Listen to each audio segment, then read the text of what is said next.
Recording here, recording there, recording everywhere while not wearing underwear. Oh, man, Richard, my neck hurts. My throat is going to sound scratchy, but I got front row for the show. So I was supposed to go to 2 Papa Roach shows. And the Saturday was a big arena style, and the Sundays was a more Judging intimate. from the sound of your voice, it's probably a good thing that you didn't do 2. Because Yes. Well, I think we would have gotten to today, and then you would have been like, "What's?" And I'm Shawn. And I'm a 12-pack a day smoker. No, like, so whenever you're in like a big arena show, like I don't feel like you kind of like can judge the like strain on your voice. But like we were at a place, it was like there's maybe 500 people there, like a really small intimate type venue. Sure. I was front row getting a rock out, and like 2/3 the way through the set, I was like, man, like my voice does not feel strained. Like like usually you can kind of tell, like, man, like I gotta like start like lip singing because this is hurting, but I felt good. I was like, oh, I'll be all right. Walk out after the show, meet up with my wife, and I was like, hey, do you want to go? I was like, oh, God, this is going bad. Mistakes. But it was a good time. It's been like 10 years since I've been that close for one of their shows, so I dug it a lot. So it's funny because like sometimes I feel like the podcast gods just like shine on us because the episode that released that weekend was our Replace a Bro episode. Yeah. And my 7th round pick was my cousin Josh, and he was actually going down. We went with them to the show. So we had to drive to one place, which was like a 2-hour drive. And to get to the second show, we had to drive 3 hours. And it was separate. So I was like, hey, you should listen to the episode. Wink, wink, nod, nod. And like, apparently, so I don't know if anybody knows, like the episode about like 12 minutes left, like crapped out. I got it fixed, but it was like right when I was talking about him as my 7th round pick. But apparently, like when he was listening to it, he was actually getting teary-eyed. Aww. Yeah. When we got to the destination, he came out and gave me a big hug. So I was like, man, I didn't like, it wasn't intentional for like this to happen this weekend, but it just kind of all happened just right. So it was good. It was a great. It was a good weekend. That's nice. That makes me feel good. I'm glad that you had a nice time. Me too. I don't know if there's any other big shows specifically. There's one on the river and in our neighborhood. Don't go because you'll hurt yourself. You're at the point where you're going to hurt yourself now. Well, this will be 2 months away, so it's just like working out. You got to strain those muscles, and then they repair themselves. Yeah, but see, now you're going to talk to me, and you're gonna be all raspy. That's true. Though my neck hurts worse. Like I was like banging my head way hard, and this thing like. The band's like, they're all like 45 years old, and I don't understand how they can do this like every 2 nights. So what you're telling me is that you're old, Shawn? Are you an old band now? Oh, dude, like 4 songs in, like my heart was racing. I was like, whew, I'm winded. Hey, can we take a break? Time out. Let's get a rest in here. But I'm prepared. I'm ready to pitch some movies. Are you ready to pitch some movies? We're ready to pitch. You need to listen to more mellow music so that way, because it's not a sprint, Shawn, it's a marathon. That's true. Well, and we forgot earbuds. Usually my cousin brings earbuds and we'll put them in to kind of save your eardrums. And he forgot them. So my ears were a little ringy last night and this morning. They feel good now. You need to start going to like, I don't know, like the Carpenters. I did go to a Colby Calais concert, and that was like a complete change. Like it was like all like sensual and like no moshing, and everybody's just kind of like, whatever those Colby Calais songs are. Funny story. Speaking of Merle Haggard, if you ever want to go see like a really like big country artist. Like, I mean, like legendary status, like, cause you were talking about, small rooms or whatever. If you want to see a big country artist in a very small venue, go find shows that they have if they're ever doing a show in Southern California. Oh, I can see that. nobody goes to country shows in Southern California. And so you can see like these legends in like a room for like 200 people. So they're getting ready to record or meetings, and so they just do a show. Yeah, like back in the 90s, before. Okay, so this is before Johnny Cash kind of had like his rebirth, so to speak, in the 90s, where he like started like cranking out music, like fucking just boom, boom, boom, boom, boom. Before that, in the early 90s, he was playing a fucking dinner theater outside of Los Angeles for like 150 people.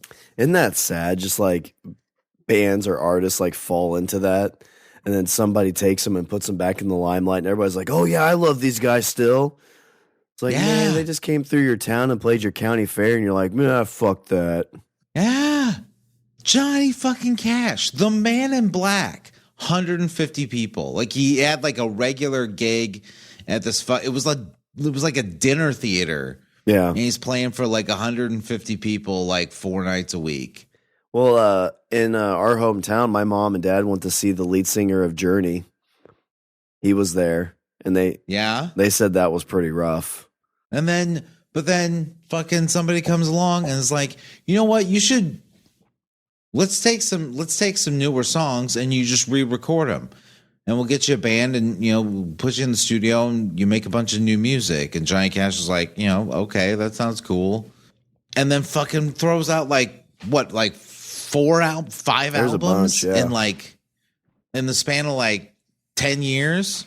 Yeah, and you're at that arguably point, not only did it resurrect his career, but I mean, probably some people say, even though it wasn't like a lot of it wasn't original music, it was some of his best. Mm-hmm. Yeah, brought him back, gave him a kind of a second life. Yeah, and he kind of got to end on that too, which I like, because I always feel bad, like the Journey guy, like you're going to like this, town in the middle of nowhere, and people are like, oh man, like I'm gonna stop believing on this one, but I'm sorry. Yeah, time comes for us all. Yeah. So if you want to see, but there was a friend of mine. He said he saw it was like, I don't know, like 3 or 4 years ago. No, how long? I don't remember how long ago it was. Older guy. He said he saw Merle Haggard in a room in Southern California for like 200 people. It's kind of like comedians, like they'll try out their new stuff at like small places. And like you catch them in like those kind of those kind of scenarios, you're just like, holy cow! I saw Dave Chappelle in a room of like 120 people. Fucking crazy. So yeah. So if you're ever like, I want to see like a legend, a country legend, you just find when they're doing a gig in Los Angeles, and that's the show that you book. That's the show you buy tickets for, because you're gonna like sit on a stool next to him on the stage, and it'll be like, what do you want to hear? Can you play Freebird? Get out. Oh, buddy. All right. Ready to do this? I am locked, cocked, and ready to rock. Oh man, like I just moved. Stop it. Oh, I just moved. Like I felt like the muscles down my back tense. Oh, it's gonna be a rough week. Oh, that's true. You're not even as old as me. I know. I even stretched beforehand too. Age is a number. It's a concept. Yeah, but these muscles still hurt.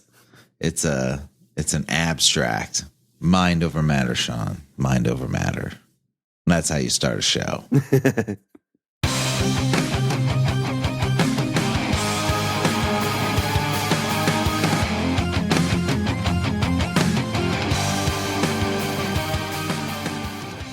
What's up, everybody? I'm Richard. And I'm Shawn. And we are speaking the language of bromance. Today, Shawn, is it's a recurring segment. We have a recurring segment. Yes, it is, for the 11th time, Richard. Like, oh, draft, that's a recurring segment. You did that forever. Yeah, but you know what? I never called it a recurring segment, so this is our first recurring segment. Yeah, for the 11th time, we're going to come into the studios. We're going to pitch some flicks and be like, hey, buy these from us. Is this the 11th time we've done this? Yeah, it is. Wow. Yeah. And this was kind of a throwaway thing. We did it once. I was like, hey, we should try this. You're like, yeah. And I was like, man, I really like that. We should do it more. And you're like, yeah. And so we kept doing it for now 11 times. You know what? Like, if anybody goes back, like, I'm still 100% sold on that Goonies idea. Mm-hmm. It's a good one. I think we got some good ones here. That's a movie. Because we had the horror It movie, like set in the Western, which I think was a good idea too. Mm-hmm. But I mean, there's gold all through those episodes. There's going to be platinum golds in this one. So, Richard, what we're going to do, I wasn't inspired by this show, but like I was like, man, we should do like 4th of July is coming around. We should do like a historical movie pitch. And then I saw a trailer for a movie. I think it might already be out, but it was the new Predator movie called Prey. Have you seen the trailer for it yet? I have not. It looks pretty good. It's Predator, but it's set in Native American times. So like I don't know if it's pre-Columbus or if there's going to be like settlers or anything like that, but it's set kind of more in that early time frame. And so you got this Predator with all these different kinds of, crazy weapons, fighting. He's got laser cannon on his shoulder. Yeah, and I like the idea behind that because like Predator's always like trying to fight like the strongest warriors, and so even though like you've got these warriors who don't have sophisticated weapons, they're still going to put up a fight, which I'm excited for it. But it made me think like, hey, we should go and pitch some of these like historical events or something in the past and kind of put that twist on it. So I'll let you. I've got 3 in mind. I'm not sure how many you picked out, but if you want to jump in first, I'll let you. Is that because you just don't want to talk because your voice is just strained? Are you gonna put paper up and you're like, here, read this for me? Here is this. It's like, oh my god, that's genius. I'm glad. I came up with that. Okay, so I personally am a fan of movies in the Middle Ages. Okay. I like movies set like kind of in the Middle Ages, right?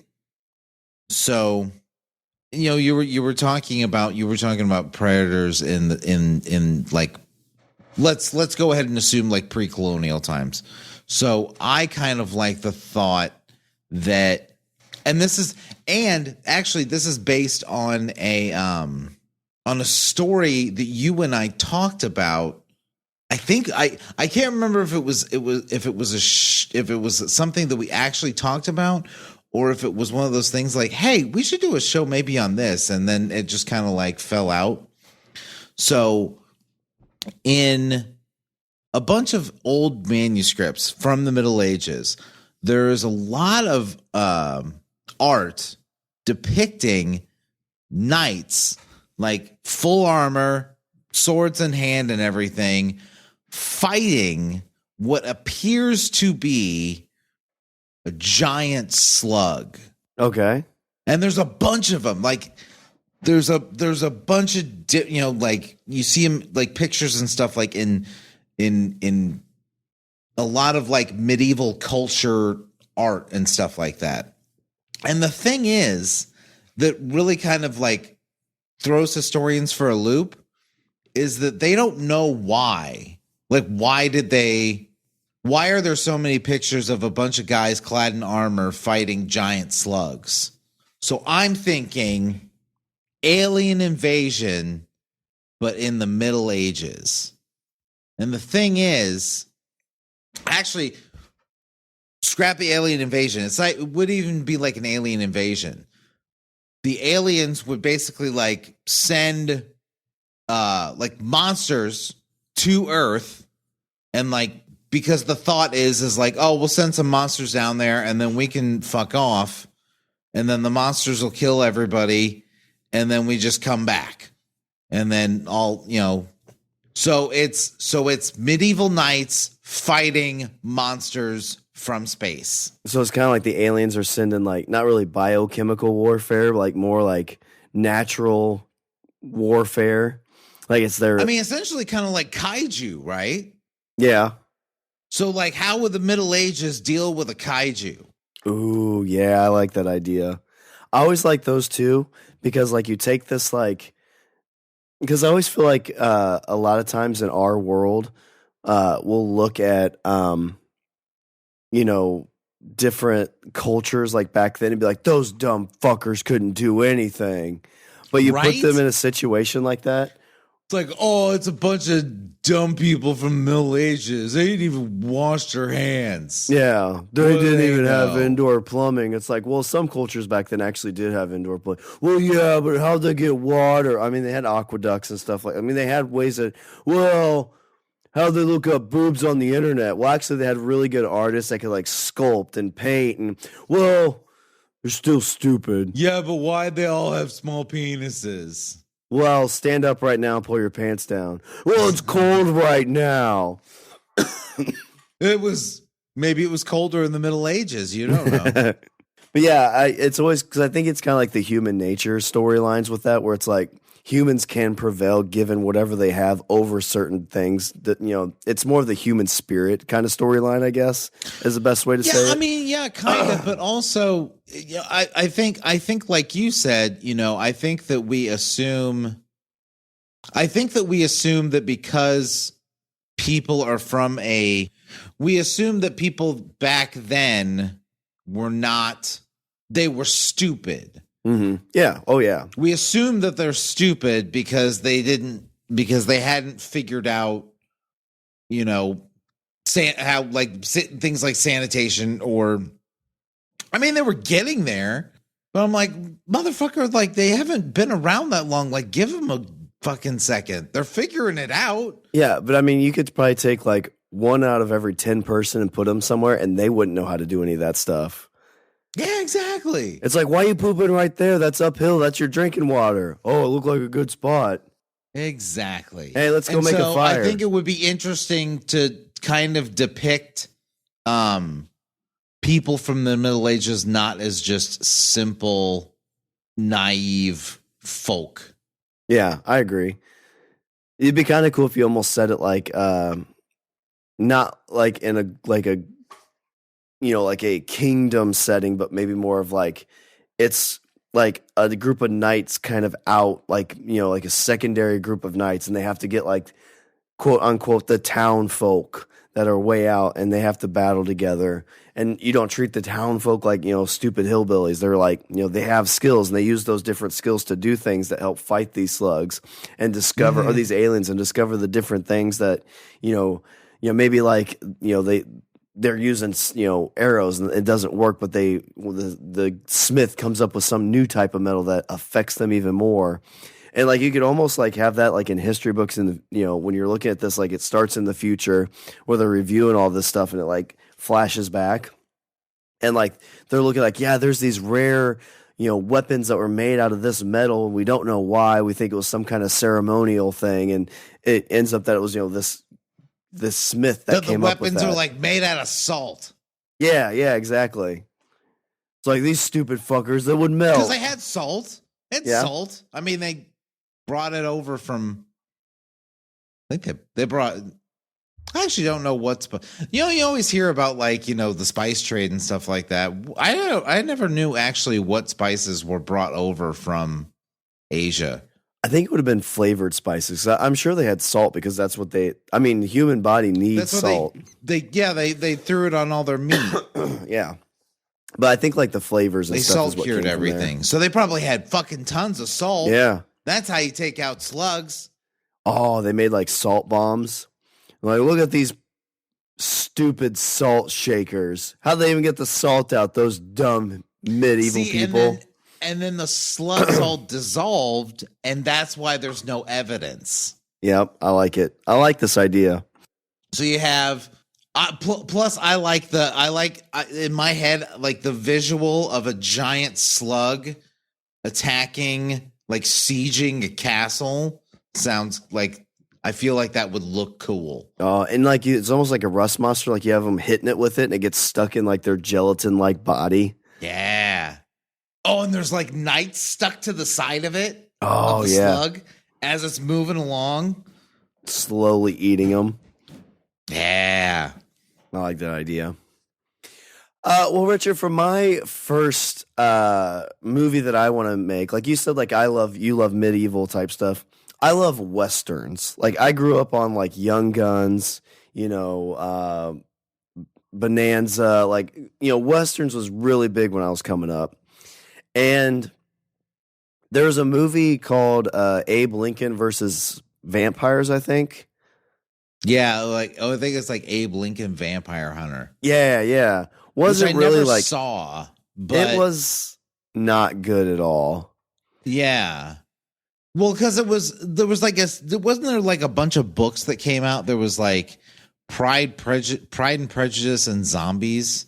That basically like they put like a twist on. There was like books that came out. I don't remember when, like in the early 2000s. That and I think the Abe Lincoln Vampire Hunter, like the book, I think kind of like shows it like when the whole like Civil War stuff break. It was actually kind of like a vampire like influence. And the movie really stayed away from that because I was like, I don't know if they could do it like in a way that didn't seem like,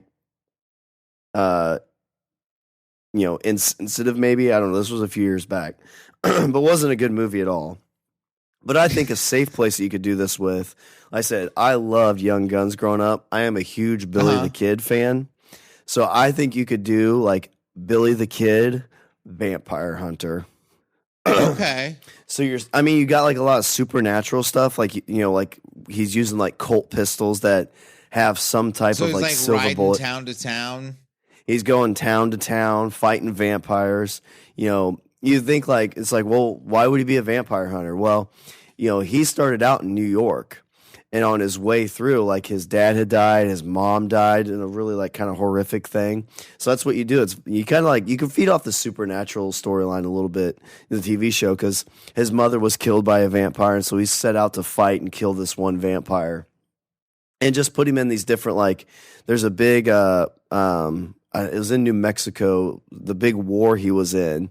And that could have been like, the history, like the because the other thing I love about vampires is when they build this big mythology, like they've infiltrated like different aspects of like businesses and, the government, like the vampires are kind of like staying and hiding, kind of that True Blood, shadow, what's the shadow game? No, that's not it's Vampire. I guess that does that. The video game, or not the video game, the role-playing game Vampire. Oh, okay. Where they build on different clans and different like groups, and I feel like you could really do that here, where he's going after like this one specific, and that's the leader of this whole county war that he's going through, and just putting like cowboys in a cowboy world fighting vampires just seems like it'd be cool. Like you got like remember the Buffy episode where there's the two cowboy vampires? Yes. Like that always kind of captured my imagination, just like these old Western, like you think back then, like going from, house to house on the prairie, knocking on doors and like tricking people into letting them in. And you got Billy the Kid, who's this bad person or, bad guy in historical context. I mean, I guess he was a bad guy. I don't know why I said use quotes, but like in the movie, obviously he'd be probably more of like you could take it where like the vampires, like the ones that he's killed are the ones that are kind of saying like, oh, he's this bad guy, he's this criminal, yada, yada, yada. Yeah, that's why I was like, how was he tied to being an outlaw? Is it because like, obviously he can't get paid because nobody believes him. He's not like, like he rides into town and he's like, hey, you got a vampire here and I'll kill it. And they're like, yeah, here, you stupid Billy the Kid. Well, I think, and then vampire kills people and then he kills the vampire. And everybody's like, well, that really wasn't a vampire. You just killed some poor bastard. Yeah, well, I know. Here, you jerk.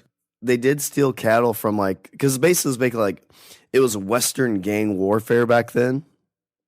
And so I think he's claimed to kill more maybe, but I think he's killed like 21 people is what he's claimed, what they've tied to him.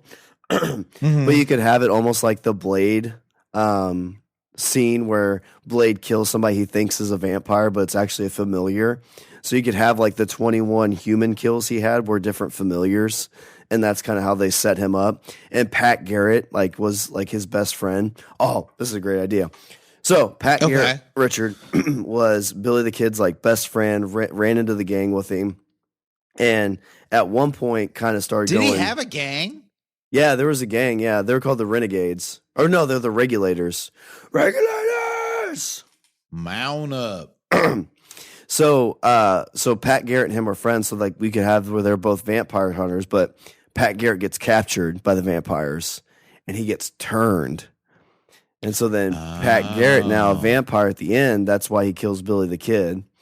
And like all Lost Boys around here. Yeah, and so like that end scene, like you could leave it vague, like, well, did Pat Garrett let Billy the Kid go or not? But like the vampire clan's like, oh man, if we had Billy the Kid as one of our vampire like peons, like, oh my God, that'd be amazing. So you capture him, Pat Garrett, vampire, and you turn him into one of us. And Pat Garrett, when he gets him captured in the room, he just says, I can't do it. Hasta la vista, Billy, and just shoots him instead of turning him. Credits. Okay. Okay. That's a little tragic. Yeah. It's a tragic ending. I mean, you leave it vague. It's like, well, did he really die or did he really come back? Because like 10, 15 years later is when Pat Garrett was killed by a 21-year-old kid. So how old was Billy the Kid when he died? 21. So you could change it that maybe Pat Garrett just... That maybe Billy the Kid came, like actually did turn, but then he came back and killed the dude. Yeah, I like this idea. So Pat Garrett wasn't turned. He was basically kind of like going in for money. And what he doesn't realize is that Billy the Kid, the night he shot him, he was actually turned into a vampire. And then years later, he shows up. Pat Garrett's chasing down this new bad kid. Guess who it is? It's Billy the Vampire Kid. Would you flash forward and have like Billy like for like a bonus scene or like an end credit scene? Would you have Billy the Kid in like present day? Yes, 100%. Okay. Yeah, I like this story. I wasn't sure when I first pitched it, but yeah, I think you get that beginning where you see like, I don't know if you put him, I think it'd be end credit. You see him in present day, but yeah, you have this whole like, you think that Billy's this like, vampire hunter and Pat Garrett's like doing like basically Judas kind of style, like crossing him to get money. And then guess what? Nope, Billy's a vampire. Okay, so I feel like you have to establish the vampire rules here. So how are these vampires dying? Are they dying like stake to the heart? Or is it silver like in Blade and Underworld? I think it's your classic like silver, but to the heart. Silver anywhere else will burn. So Billy the Kid's bullets are silver. Is that why he robs banks? So that way he can buy a bunch of silver? He can get the silver coins and melt them down. He's got a special silver knife, and that's kind of how he gets the hand-to-hand combat. Okay. You could give him like garlic. I think you'd say garlic would do it because he'd have like a garlic gun. So how does it like? So he develops all this tech. You probably have to have somebody because there was historically like there was an older guy. I think older. I mean, obviously the Western times. He's only like his 30s.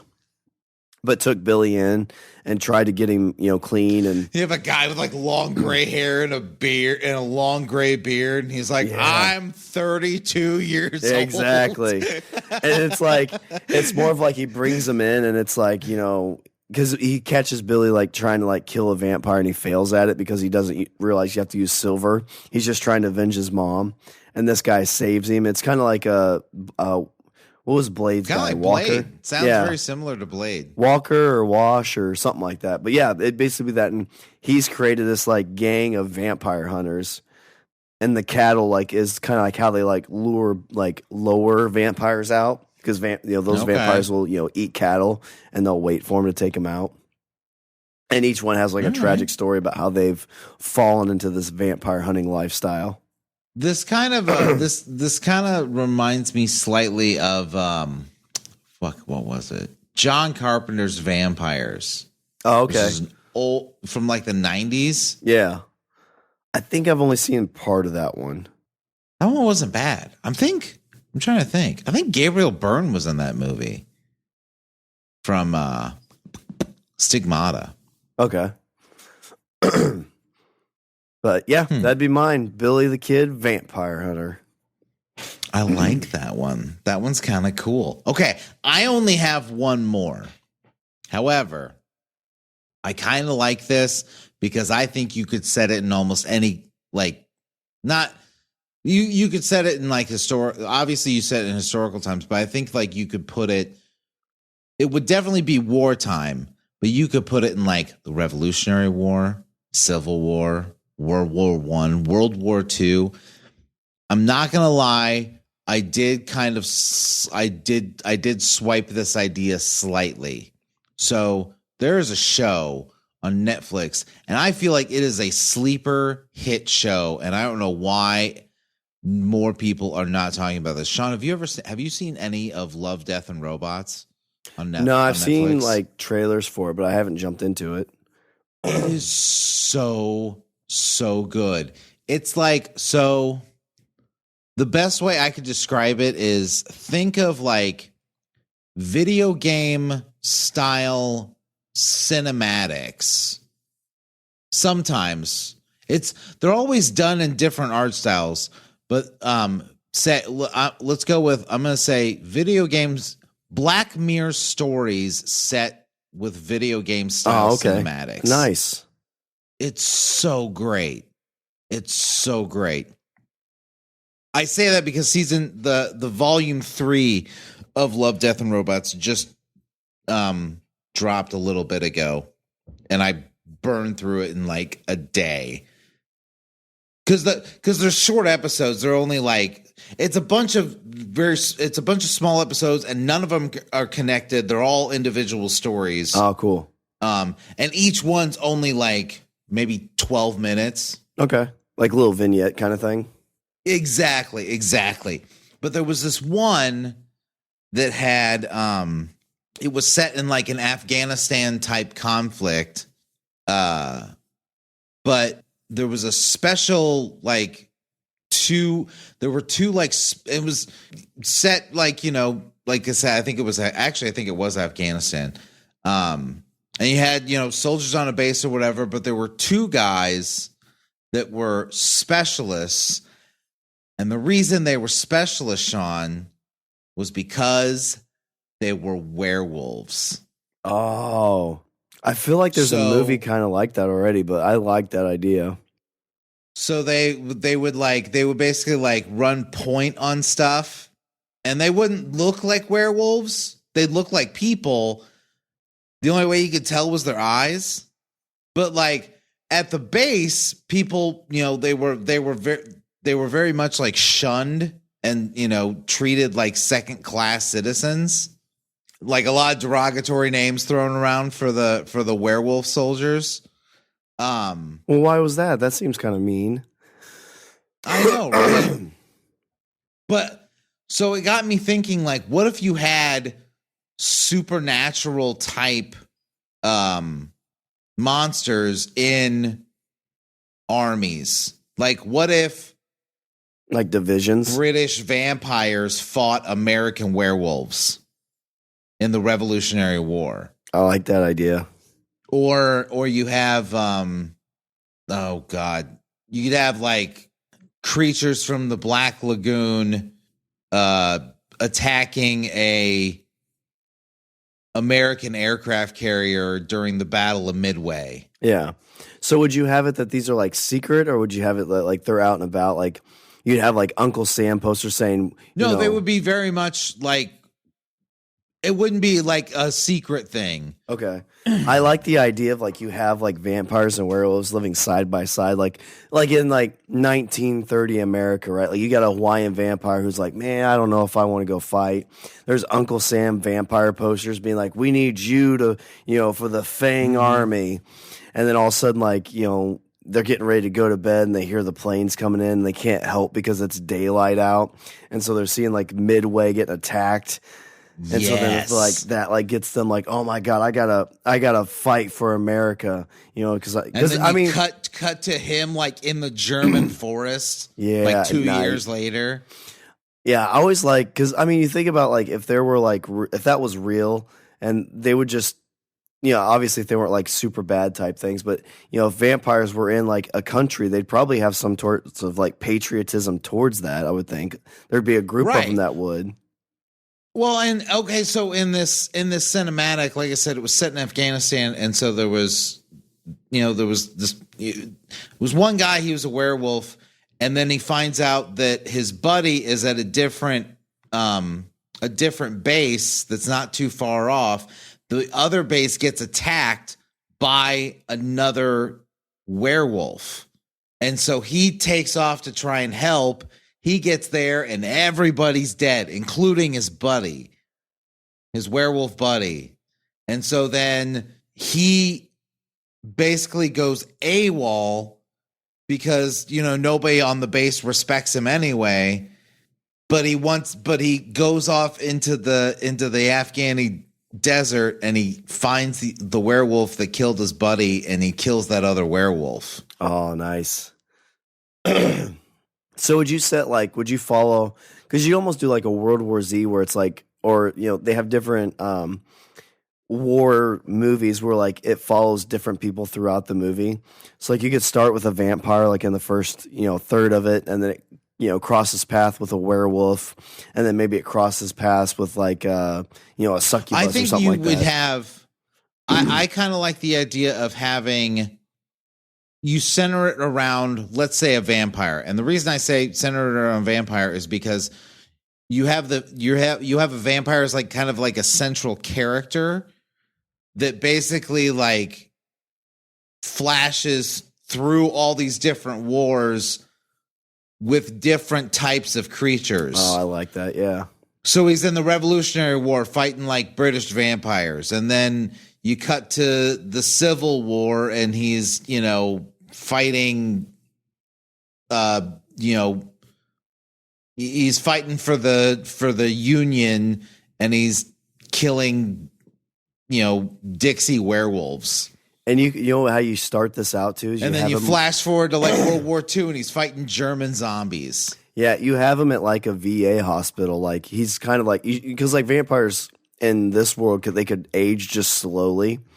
So you have him like at a a VA retirement home type thing, and he's like in a wheelchair. Like a nurse comes by with a blood pack, and they talk about like, man, like he's like super depressed, like he's got PTSD real bad.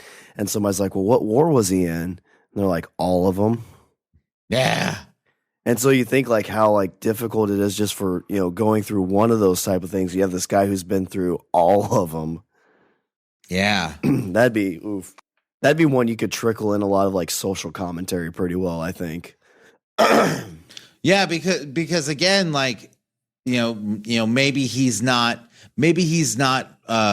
as respected as like human soldiers in whatever conflict they're in. Or you can show like in the very like first few wars it wasn't that case, and maybe it's kind of started to change. But it's kind of like when the soldiers came back from Vietnam, right? Like they didn't have a choice; they were sent there, and all the stuff they had to go through. And so like newer vampires don't have that as much. Like they're almost held as heroes.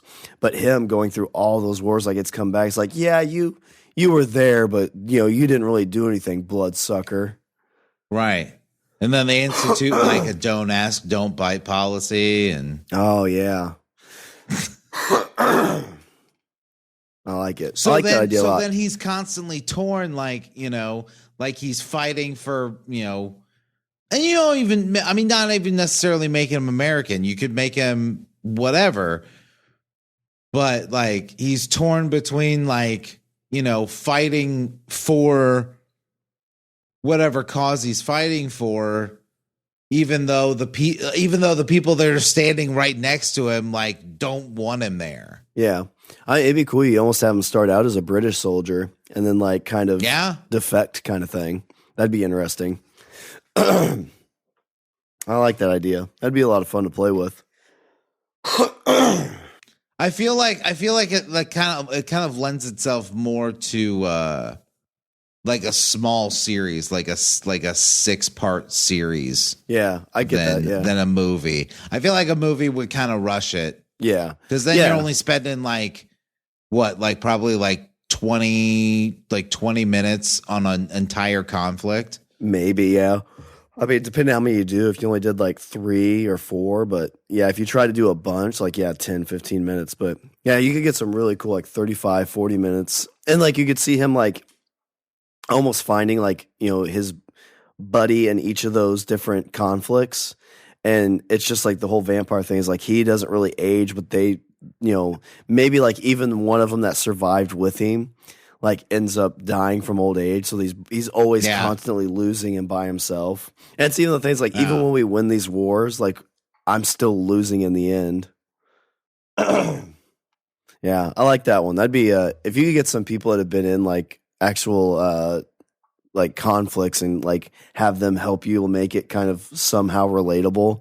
Like you could do some really, I think, cool stuff with that, like impactful stuff. Oh, I agree. All right. Well, this one, Richard, isn't going to be as social impacting, like make you think. It's going to be a fun one. So I've thought a lot about like, it's sports related. And I always thought about like, if I was born in like the teens, like the 10s or 20s, with the skill I have as a, athlete, would I have been able to compete with, some of the greats of that time? And I just saw today that back during this time, like the fastest, like the average fastball for pitchers was like 80 to 85 miles an hour. And today, like the average is like 95 plus. So, yeah. And they didn't have all, like they had curveballs, maybe change-ups, but not a ton of different pitches. But Richard, I always thought like if I could take myself and put myself back in time, like would I be able to compete? And I think what would be interesting is you do this story around Babe Ruth and you have Babe Ruth as a time traveler. Okay. So you have somebody kind of like, because Babe Ruth was like 5'10", about 200 some pounds. Maybe I think he wasn't even 200. He was like 180. So he was like my size. Yeah. So somehow I figure out how to time travel and I go back in time because Babe Ruth didn't have parents. He was an orphan, Richard. So somehow I go back in time as 16-year-old Shawn and I land there and they're like, where's your parents? I'm like, I don't have any. Like, we're going to go to this orphanage in Baltimore. I'm like, well, this sucks. What's your name? We're going to call you Babe Ruth. Oh, so then you become it's the bootstrap paradox. Yeah, exactly. So you go back in time and you're the Babe Ruth, so you have to go through and like the weight on your shoulders from that, like to know that you're going to be like one of the greatest baseball players of all time. Like, what would you be able to do with that? Because I joke about like my walk-off home run, but like if I put myself in that moment again, I don't think I could do it again because it's like that weight of that pressure would be there. Yeah, but see, would it be there? Because, I mean, obviously it happened, right? Yeah. See, see, we're getting into time travel. There's a problem with fucking time travel. Everything gets wonky when you throw in time travel. So like, you're saying like, oh my God, Nick, how can I be Babe Ruth? Well, obviously you can because you were. So would it just confidence happen? The confidence thing is like, it's this weird juxtaposition because you did it, but you're like, oh, can it be done? Yeah. Can I be Babe Ruth? Well, apparently you were. So what do you have to worry about? Yeah, and it'd be interesting because like Babe Ruth had a lot of substance issues and stuff like that, and you can kind of show like you go like. So is that him like dealing with the weight of his? So okay, let's say in this scenario you were Babe Ruth.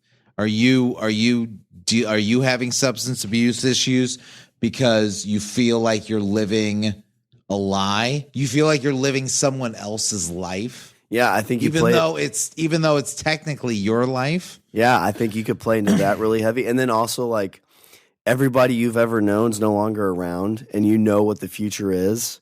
And there could be a whole lot of like, well, do I really control any of this?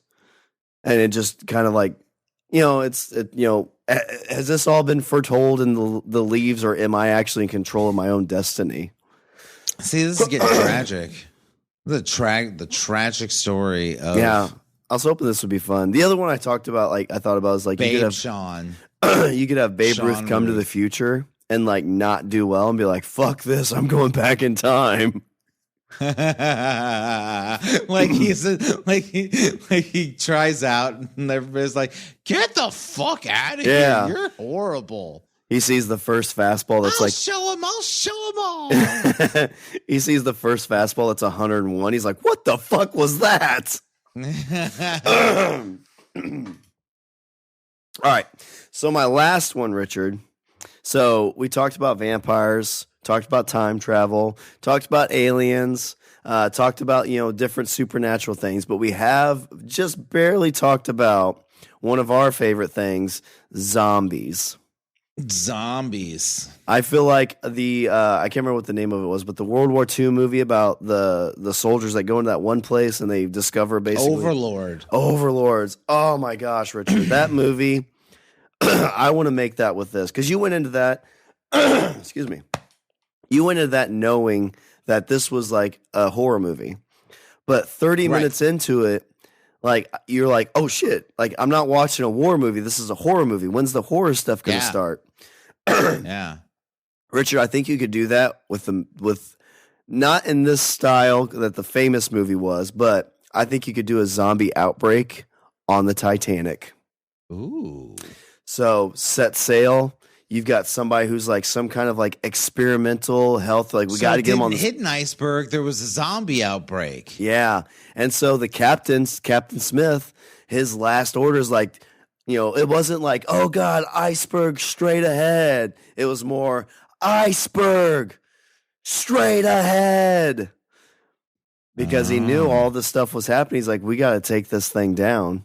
And you could open this up. Like, I think, like, you're like, well, how could you make this like, into the scary things? Like you have like the researchers are like, the Titanic's starting to break down. There's not much left of it. We got to get down there. And I want to see James Cameron get bit in the neck. Tell me that happens. He's like, there's like James Cameron goes down there to like explore the Titanic, and then a zombie jumps up and bites him in the face. That's what. Yeah. So like you see them going down, and they're like, oh, we just found this like piece of the Titanic that nobody's explored yet. Because as it's been decomposing, like there's this piece like this isn't documented anywhere. Like what the heck is this? You see him go down there and they're pulling it up. And that's when you cut back in time to like the Titanic sailing off. In the background, you see like this guy getting like kind of wheeled in through a wheelchair. He looks kind of sick. Like maybe some offhand comment about we're taking these, gross people to America for all this crazy stuff. So you do it exactly stuff. Like the movie Titanic.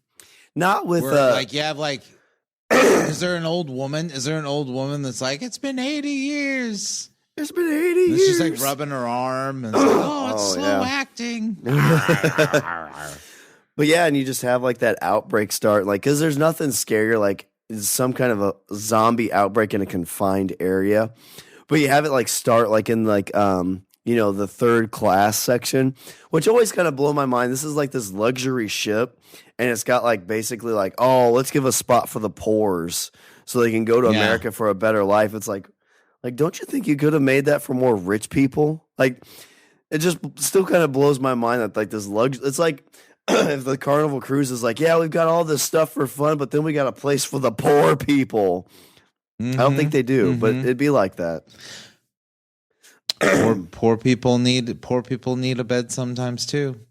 Yeah, but not you know what? Honestly, I think what a lot of it has to do with is I think that like once you get to like the lower decks, a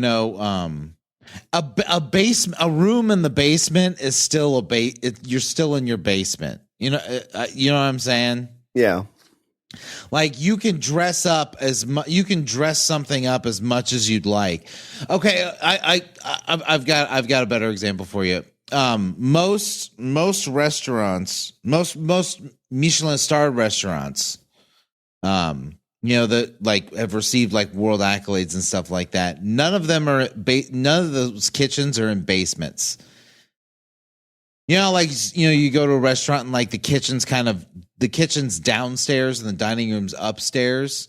Yeah. There's barely any high-end restaurants that do that have the kitchen downstairs, because at the end of the day, you're still cooking in the basement. Yeah. And so I think that's what it is. I think that the reason you have quote unquote the pours in the lower decks is because you could dress up the room as much as you want. You're still in a room in the fucking it's still a room in the lower deck. Yeah, and I've never looked to see like what the number of people were in there, because it could just be like, well, these are the rooms above the boiler room. So we just have room exactly. to like, somebody gives us $20. It's like somebody that gets a table next to the bathroom. Yeah. But yeah, you could have like, so like they're exploring like, why did they actually shut the gates? It's because the outbreak started like in that level and they thought they contained it, but it kept moving up and moving up. And that's why they actually had to like, hit the iceberg. And like you could have boats like after like maybe they didn't realize what was going on, and they're like, they're yelling for us, you fucking bastards, go out and save them, there's people alive. And what it is, it's just zombies slowly starting to freeze, going Rrr. Do you think so how many survivors were there of the Titanic? Like why? So do we know that it was a zombie outbreak on the Titanic? And what do the survivors all say? Like, why were people trying to eat people's face? Oh my God. So nobody really knows that it's a zombie outbreak except the crew, the captain. And then the captain hits the iceberg to sink the ship. And then everybody else is like, oh my God, ship's sinking. Yeah, because when it all was happening, they just thought like something crazy was going on. Like, why were there people running around? Just in the craziness of it, there's also guys running around biting faces off. I'm trying to see if there's a number of people that were saved. You would think that they would just show that. So are you shooting it like a narrative, or is it more like a... Well, you can't really do like a found footage documentary style kind of thing. Would you do it as would you try and like put like a documentary spin on it, or just do it as a straight narrative? I'd want to do like an Overlord style where like 30 minutes in you forget you're watching a horror movie. Like you're just thinking you're seeing this like almost like, historical inspired movie about the Titanic, and you're following a couple people, like maybe there's like a rich person, and then there is the person who just gets on the ship for some money, and you slowly see that devolve into this, and maybe like those are the two people that know what happened, but they end up getting bought off by like the owner of the ship because he doesn't want that to be publicized, that like the unsinkable ship, it went down, but it's less because of he allowed this like virus to go out. Like you can have like government conspiracy crap all flow through, because that's kind of what happened in Overlords, right? They were just kind of like, yeah, you didn't see anything. It's like, no, there were zombies. It's like, here's 100 gold shekels. Oh yeah, I didn't see anything. You're right. Yep. Yeah. But I always kind of like you're talking about like the medieval thing, like historical zombie apocalypse kind of stuff is pretty interesting. But yeah, but the ending of it, like you said, James Cameron's like, oh, we got to pull this one piece up. And it's the guy that they like wheeled into something to keep him contained when they're like, oh shit, he's all fucked up. They open that up, and that's who's in there. Still zombified, still alive. I would think that there are rooms in the Titanic that like still haven't seen water. I would think, right? No, I would think at this point they've probably all seen water. Just because I think with how it's rusted and breaking down, like that stuff I think would have already like fall into the elements. You're probably right. Yeah. But I mean, I'm sure. I mean, I guess you could probably. I'm just imagining like a room with like one or two zombies in it that like they've been like at the bottom of the ocean for like 50 years. There could be something that's like contained enough that enough things haven't got in to help decompose it, and it's cold enough that they've kind of like stayed. I could see like something 60, like that. Maybe 70 years. Yeah. And James Cameron's like, oh my God, I found the heart of the ocean. Rah, chomp. And then they take out his heart in the ocean. Take that, James Cameron. Avatar stealing Pocahontas movie. Somebody quick, find him a door. Man. Yeah, Yeah, Avatar, Richard. It's just the Pocahontas movie. That's all it is. Yeah, it's Pocahontas. Or Dances with Wolves. I don't remember which. Obviously, the Pocahontas story was first, but I can't remember which movie was first. Dances with Wolves. Because I think Pocahontas was like 94. I don't know. Long time ago. Anyway, I don't want to see the second one because it's stupid that it took 10 years for that. You know what? I didn't see the first one. I didn't see the first one till like 2011. I saw it in theaters because that was like one of the first big like 3D push movies. It was. When did that come out? Like 2002? Let me see. I was in college, so I think it was like 05, 06. Oh, okay. That sounds right. 2009. Right. That was way 2009? Yeah. It feels like a lot longer ago. But so I watched that movie probably like 10 years later. Yeah, because I went and saw it. I was like, man, and in 3D, like it was the first 3D experience. It was pretty cool because it was shot just for that. But the storyline was terrible. And then over a decade later, like, we're going to make 4 of these. It's like, why? Because of all the elements. You know what? Like, I would hope that Avatar has learned the lesson of like, hey, don't rest simply on the laurels of your. It's kind of like the Matrix, kind of like that newer Matrix movie, where you watch that newer. You've seen that new Matrix Revolutions. You haven't seen it? Yeah, I mean you weren't super keen on it. I was gonna say I've kind of given you my basis review of it. It's like, like that movie was great. I mean, the Matrix was amazing, right? The first one, yeah. The first one, the Matrix was amazing. It was genre bending, okay? And this one, the newer one, is kind of the same thing, like uses kind of the same techniques. It kind of, like gets into its own meta of, a little philosophy 101. It's all cool. But the thing is like you did it. Like you did this movie. And I don't mean like in the sense that you're just rehashing the storyline. It's not that, but you wowed us 10 years ago with that. And like 10 years have gone ahead and like that shit doesn't wow people anymore. Yeah. And so I feel I hope that it's not just going to be like, hey, look at this. It looks fucking amazing. Because I'm sure it'll look great. I'm sure, the next Avatar movie will look great. Yeah, the trailer, it looks pretty. But if that's all it's going to rest on, I think if that's all it's going to be is just a movie that's supposed to look good, I think that it's going to have the same I think it's going to have a worse problem than the other one had because so much time has passed that what wowed us 10 years ago obviously does not cause the same shock and awe. Yeah, that seems like one of those movies since it's such just like maked up, like nobody like this world can do whatever they want because it's not set in any kind of reality that people understand or have thought of. Like they could go and they could be like, we're going to do the Lion King story, which is really like the Macbeth story, I think. So we're just going to do that.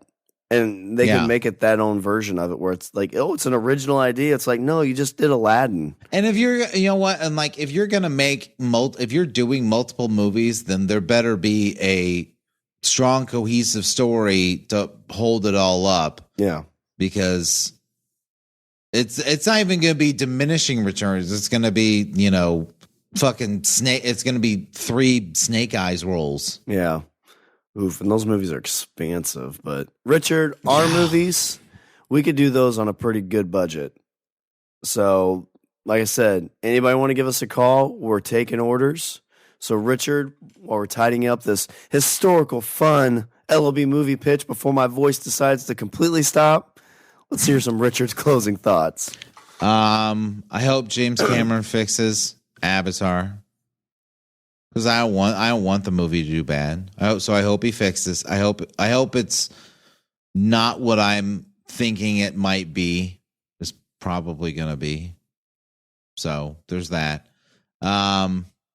Juxtaposing the fantastical with the historical is kind of cool. It's like it's kind of a fusion. It's like a fusion kind of thing, and I like it. So it would be interesting to see more of that, because I think that everything we said, even though it's similar in vein, and we've seen movies like it, I would say that overall they're wholly original stories. And who doesn't like an original story?